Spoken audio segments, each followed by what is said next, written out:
When you're analyzing data, it helps to look at it from different perspectives. For instance, how much did we sell last month? Or how much did we spend this year compared to last? A very powerful tool for analyzing data that you quickly want to summarize is the pivot table in Excel. In this video, you'll learn how to use a pivot table to analyze your data. Here I have a list with sales transactions for 2013 and 2014. I need to analyze this data better to understand our sales performance. First, I want to know what our sales were in 2014 compared to 2013. One way to do this is to filter the column with sales year and select 2014 and click OK. To see the summary of all sales, I'll mark the sales revenue column and then note down the total sum, which is shown in the notification bar.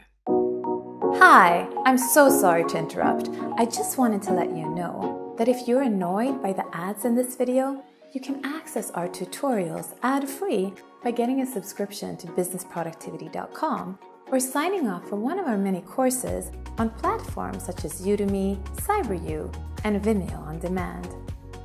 I also wanted to take this opportunity to tell you a bit more about Storyals. Storyals, which stands for Story-Based Tutorials, is our video package offering for organizations that want to increase employee productivity using Office 365. With Storyals, organizations can inspire, motivate, and educate users on effective use of Office 365 by showcasing real-life best practices. Finally, I want to encourage you to subscribe to our YouTube channels, Business Productivity and Storyals. Here you will also find my video blog, Succeed in the Digital Workplace, as well as other videos that can help you increase your productivity. If you have any questions or comments, please post them here and I'll do my very best to get back to you. With that, let's go back to the tutorial. Thank you for watching. To see the sales for 2013, I'll just change the filter to 2013 and then note down that sum. Even though this is a way to find what I'm looking for, it's very clumsy and not very effective. For this type of analysis, it's much better to use a pivot table. To create a pivot table, click any cell in your data range, click Insert, and then click Pivot Table. Excel selects the data range for you, and you can select where you want the pivot table to be placed.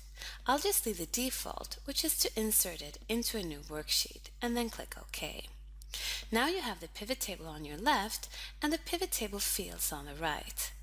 If you have a lot of fields and you don't want to scroll, you can change the layout by clicking the Tools button and selecting Field Section and Area Section side by side.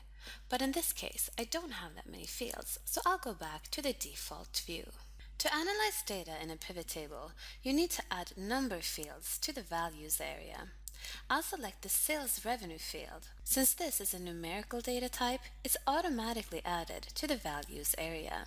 Right away, you can see the total sum of sales revenue for 2013 and 2014 combined. To see the breakdown per year, drag the Sales Year field and place it in the Row Labels area. Now you can easily compare the sales for 2013 with the sales for 2014. To break down the sales by month, I'll select Sales Month and put it under Sales Year. Now I can see the breakdown per month. I'll move the Sales Year field to the Columns area to make it easier to compare the months side by side. To close down the Pivot Table task pane, just click anywhere outside the Pivot Table. To open it up again, click any cell in your Pivot Table.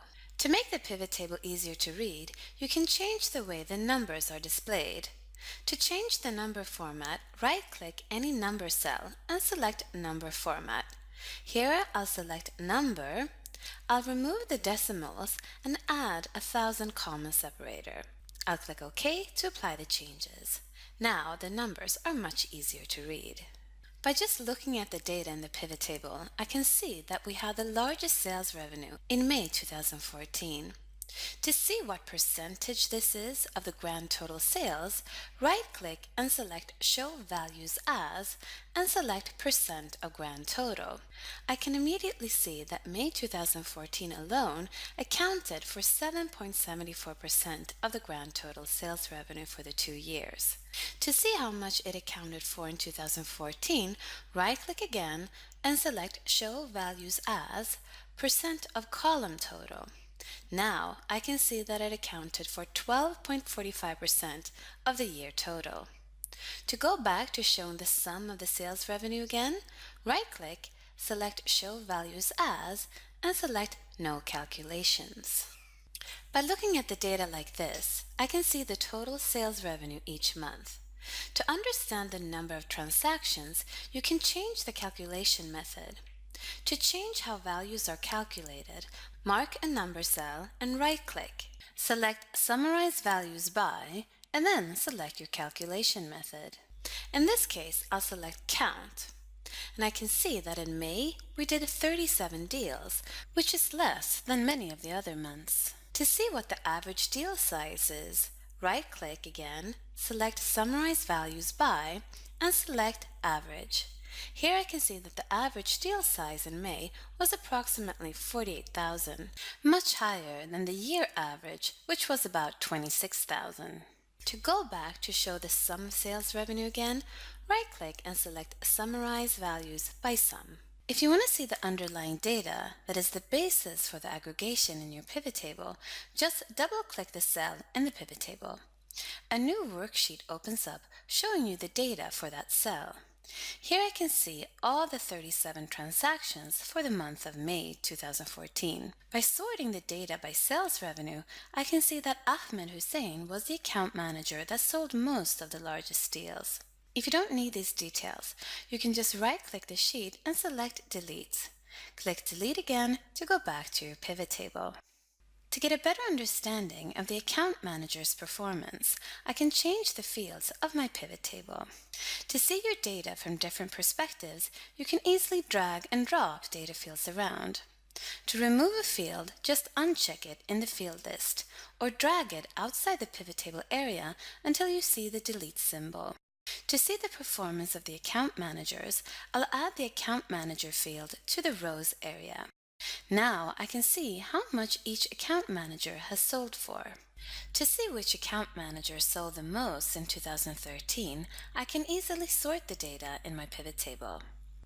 To sort a pivot table on a specific column, just right-click any cell in the desired column and select Sort. Here I'll select Largest to Smallest. Here I can see that Ahmed sold the most in 2013.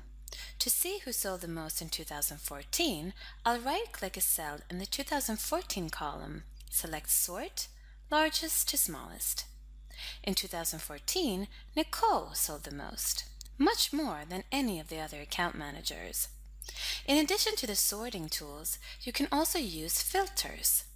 To see the top 5 account managers in 2014, I'll first select the column filter and select only 2014 and click OK. Then I'll click the row filter, select Values filter, Top 10, and then change from 10 to 5 top items and click OK.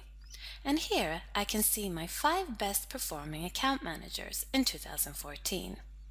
To remove the filter again, just mark the filter icon and click Clear Filter, or go to the field list and click the filter icon there to clear the filter. I'll rearrange the pivot table again to see the product category sales in each country. I'll deselect the Account Manager checkbox and move the Sales Year field to the row area, and move the product category to the column area, and country to the row area. To change the layout of a pivot table, click the Pivot Table Tools Design tab. To change the way that subtotals are displayed, click Subtotals. I want to display the subtotals for each column under the column instead of the top. So I'll click Show All Subtotals at bottom of group. You can also change how grand totals are shown. Here, I'm just interested to see the grand total per category, so I'll click Grand Total and select On for columns only. To add more space between each section, click Blank Rows and then Insert Blank Line after each item. Now it's easier to see each year separately. You have a number of options for changing the pivot table design. Click Report Layout to select between different styles. If you select Show in tabular form, you see each value in its own cell. In order to see all fields when you're scrolling up and down in your pivot table, click Report Layout and select Repeat All Item Labels. Here I'll click Undo and go back to the compact view, which frees up more space. If you find it hard to see which number belongs to what row, on the Design tab in the Pivot Table Style Options section, check the option for banded rows. For now, I'll just uncheck this option. In this pivot table, there are a number of empty cells.